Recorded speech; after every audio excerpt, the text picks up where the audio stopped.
그래서 국회 내에서는 제가 이제 안전행정위원회 이제 간사를 전반기에 맡았기 때문에 안전행정위원회에 속한 여러 가지 국회 활동에 좀 중점을 두고 했고요. 그리고 이제 지금 현재는 제가 정책위원회 이제 부의장으로서 또 당에서 주어진 역할에 최선을 다하고 있습니다. 우리 민본의 경우는 사실은 19대 국회의원 선거 때 민본의 멤버 중에 다수가 낙선을 했어요. 그 멤버 중에 지금 5명만이 재선 국회의원이 됐기 때문에 사실은 이제 모임체로서 함께 좀 가기는 또 숫자가 적고 그렇기 때문에 모임을 계속하기 어려운 그런 어려움이 좀 있었던 거죠. 그러나 특별히 어떤 특정한 조직이라든지 모임을 갖고 하지는 않았지만 사안이 있을 때마다 그래도 당내에 고민을 같이 하는 의원들과 만나서 당의 좀 개혁적인 목소리를 좀 전달하기 위해서 최선을 다했고요.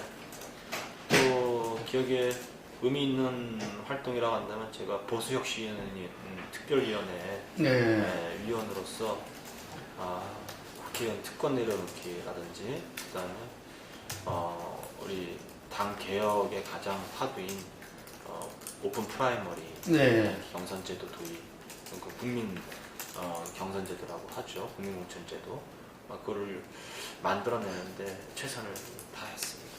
안전한 국민공천제도는 여야가 합의를 해서 경선 날짜도 정하고 그리고 거기에 들어가는 여러 가지 또 입법적인 사안들도 좀 보완하고 그 다음에 경선의 관리를 선거관리위원회가 이제 공식적으로 할 수 있게 하고 이런 등등을 다 함께 했을 경우에 굉장히 이제 좋은 국민공천제도를 만들어낼 수가 있는데 야당이 제가 현재로 봐서는 이 국민경선제도를 도입할 가능성이 매우 희박해 보여요.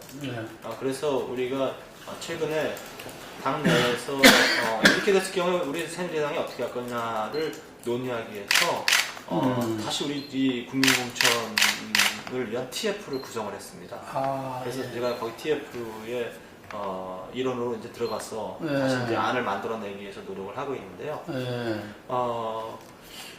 아주 여러 가지 이제 안에 나올 수 있는데 저희들의 기본 원칙은 어쨌든 국민들이 우리 당의 후보를 뽑을 수 있는 방법을 최선책을 찾아야 되고 또 거기에 입법적으로 또 야당과의 협의를 통해서 다 협의를 해야 되니까 야당과 협의를 통해서 입법적으로 좀 보완할 사항은 없는지 또 언제 어떤 방식으로 우리 당의 국민공천제를 실현시켜 나갈 건지에 대한 논의가 지금 집중적으로 이루어지고 있습니다. 이제 국회의원이라든가 선출직의 구조를 어떻게 바꾸냐의 차이가 있는 건데 지금까지 매번 선거 때마다 국회의원 몇 명이 후보가 교체되는 것이 문제, 후보 교체율 거기서 뭐 새로운 인물이 얼마만큼 충원되느냐가 굉장히 어떤 개혁 공천의 하나로서 이렇게 평가받아 왔는데 그럼에도 불구하고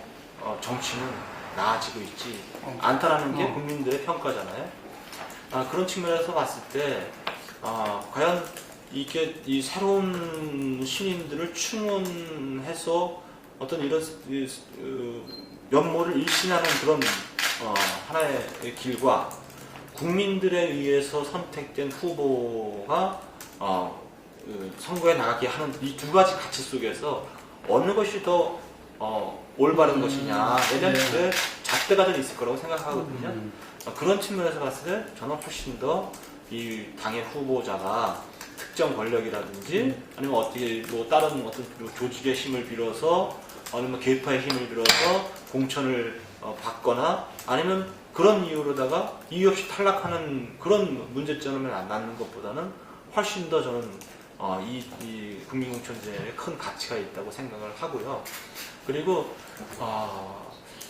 이제 뭐 우리가 외국의 사례를 보더라도 이 다선이 많은 것이 전 결코 나쁘지 않다고 생각을 해요. 우리가 계속 초선 의원들이 많이 메워지고 그러다 보니까 이게 국회라든 의회 권력의 안정성도 굉장히 약화되어 있고, 그리고 정치력의 무게랄까 중량감 이런 것도 저는 행정이라든지 또 이런 부분에 대해서 굉장히 취약하다고 볼 수 있거든요. 그래서 물론 잘못해서 교체돼야 될 사람은 당연히 교체돼야 되는데 그러한 결정 자체를 저는 가장 지혜롭게 판단하시는 분들이 지역구민이라고 생각을 하고 거기서 일정 부분은 충분한 기회를 줘서 이 경선 레이스를 하게 해주면 저는 시민들 중에서도 좋은 평가를 받는 사람은 그걸 벽을 뛰어넘어 기득권의 벽을 뛰어넘어서 저는 후보가 될 수 있다고 생각을 하고요. 그래서 저는 어쨌든 여러 가지 아쉬운 부분에 대한 지적이 있지만 그럼에도 불구하고 이 국민공천제도는 앞으로 정치권이 지향해야 나갈 굉장히 중요한 개혁 과제 중에 하나다. 그리고 반드시 성공시켜야 될 부분이다고 생각하고 있습니다. 실은 이제 그래서 이게 저희들이 처음에 보수혁신위원회에서 이 안을 만들 때는 지금은 이제 국회의원의 예비후보 등록해서 운동을 이제 출발할 수 있는 시간이 4개월 전인데 이걸 1년 앞으로 당기자라는 게 저희들의 그 정도까지 아니었어요. 그러니까 1년 정도의 기간을 두고서 지역에서 후보로 나올 사람들이 충분히 뛰게 해주면 저는 어느 정도 누가 경쟁력이 있는지 판단이 설 수 있을 거라고 생각을 하고요. 그리고 또 하나가 이제 어쨌든 모든 후보자가 다 후보자가 될 수는 없는, 그러니까 이 결격 사유가 있는 사람도 다 후보자가 되게 만들 수는 없잖아요.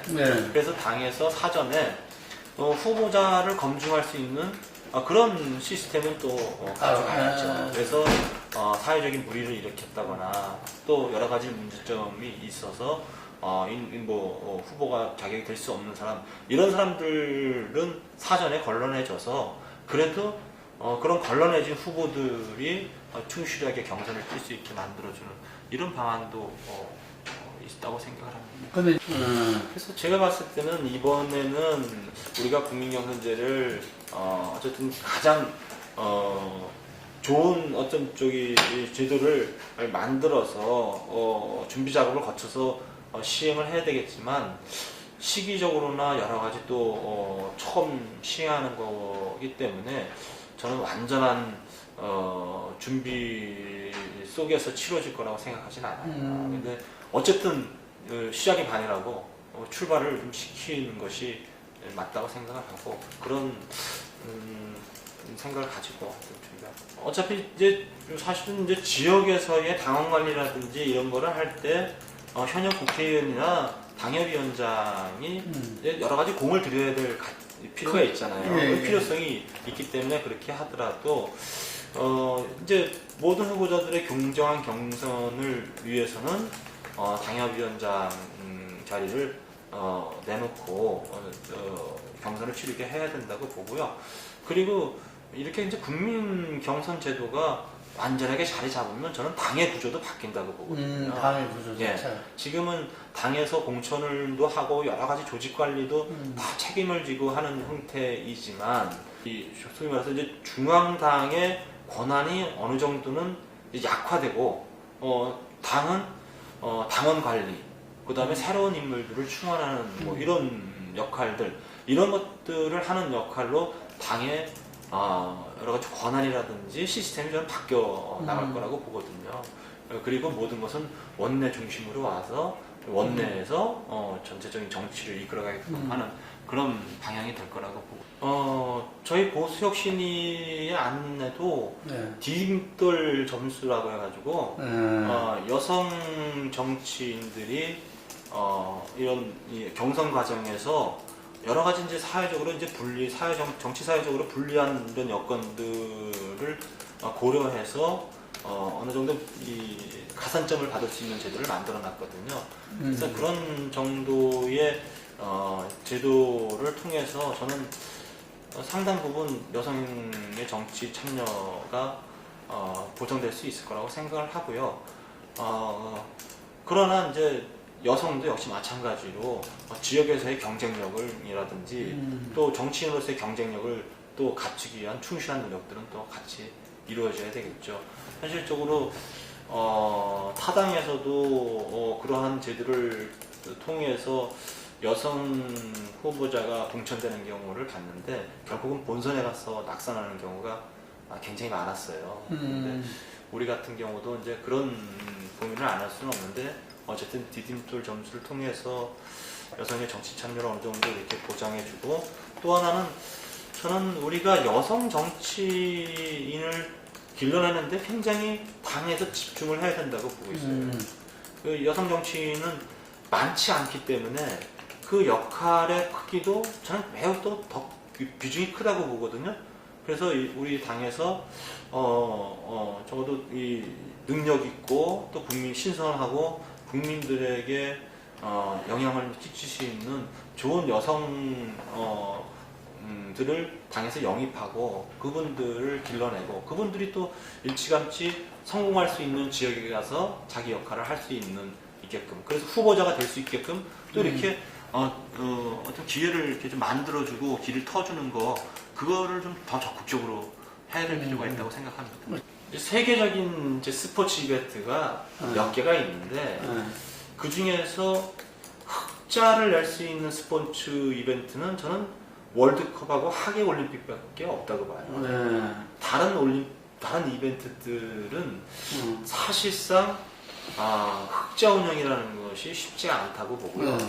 다만 우리나라의 경우에 있어서는 그래도 하계 올림픽을 유치한 나라에서 이제 동계 올림픽을 유치함으로써 저는 대한민국이 가지고 있는 브랜드 가치를 높이는 것이 전 매우 의미가 있다고 생각을 하고요.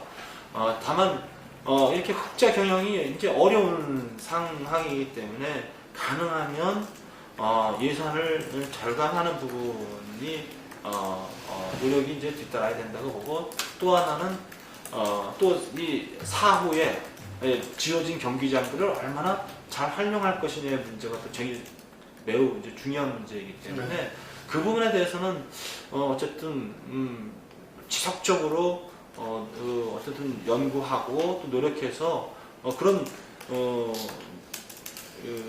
예산을 손실의 문제, 그다음에 사후 투입돼야 될 이제 부가적인 예산 투입의 문제들을 잘 극복하는 방안을 찾는 게 중요하고 전도적으로 전국적으로 봤을 때는 이 평창 동계올림픽이 전국에 미치는 영향은 별로 크지 않겠죠. 다만 강원도 입장에서 봤을 때는 평창 동계올림픽 유치로 인해서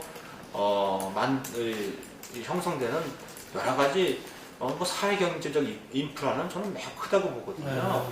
1년에다 원주에서부터 강릉까지 가는 이 고속철도의 경우에 있어서 평창 동계올림픽이 유치되지 않았다면 저는 그거 실현되기 어려웠을 거라고 생각해요. 이렇게 커다란 중요한 SOC들이 평창 동계올림픽 유치를 통해서 실현이 되었고 또 그 여타의 SOC 사업들이 지금 많이 이제 활발하게 진행이 되고 있거든요.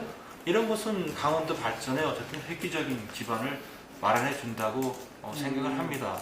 그런 차원에서 우리 강원도가 어쨌든 이 국가적 대사들을 잘 치러내고 또 국민들에게 정말 평창 동계올림픽이 우리 대한민국 발전에 큰 기여를 했다라고 만들어줘야 될 저희들은 그런 어떤 의미감이 있는 것이죠. 그래서 저희가 주로 이제 또 이렇게 의원님들이 이제 면담 신청도 하시고 그랬다는 얘기는 들었어요. 근데 받아들인 적이 없구만요.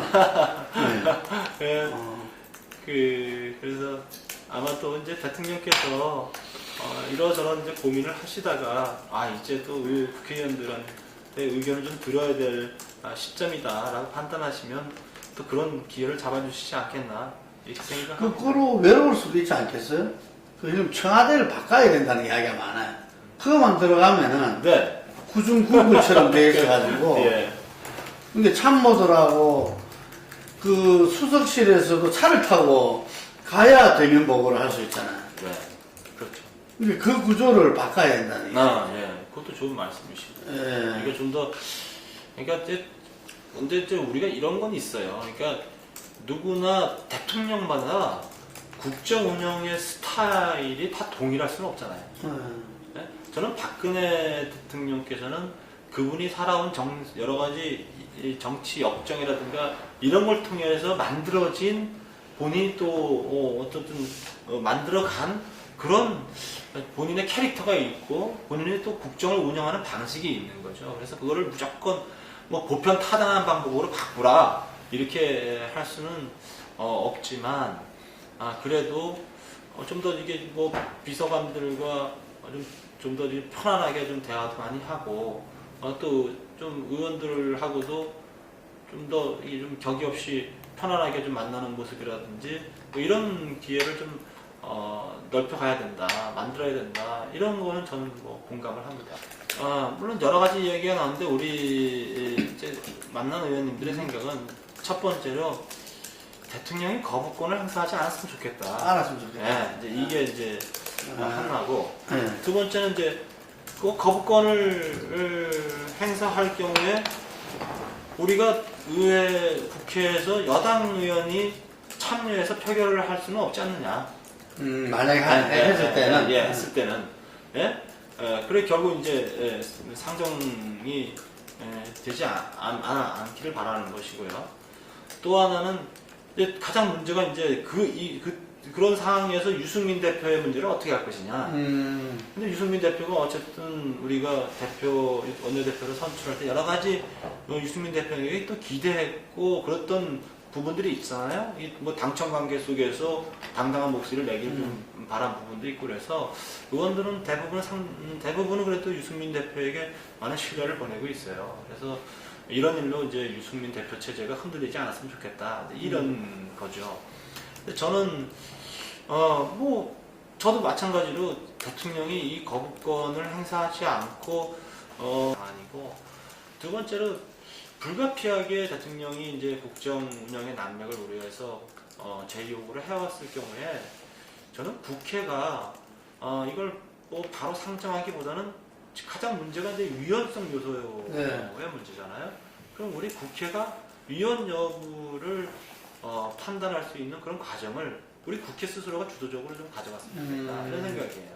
그래서 그 기간 동안 판단이 나오기 전까지는 좀 이렇게 보류해놓고 어차피 상정하기는 좀 어려운 상황이잖아요. 그러니까 그런 과정을 좀 갔으면 좋겠다. 국민 여러분 여러 가지 국가 재난과 위험 속에서도 꿋꿋하게 나라를 지켜주시고 걱정해 주셔서 너무 감사합니다. 이제 19대 국회 막바지에 국민 여러분들과 좋은 법안 최선을 다해서 만들어내고 또 내년도 예산이 잘 짜여질 수 있도록 열심히 노력하겠습니다. 그리고 새누리당이 더욱 혁신하고 쇄신해서 서민과 함께 그리고 대한민국의 깨끗한 정치를 만들어 갈 수 있도록 저 또한 열심히 노력하겠습니다.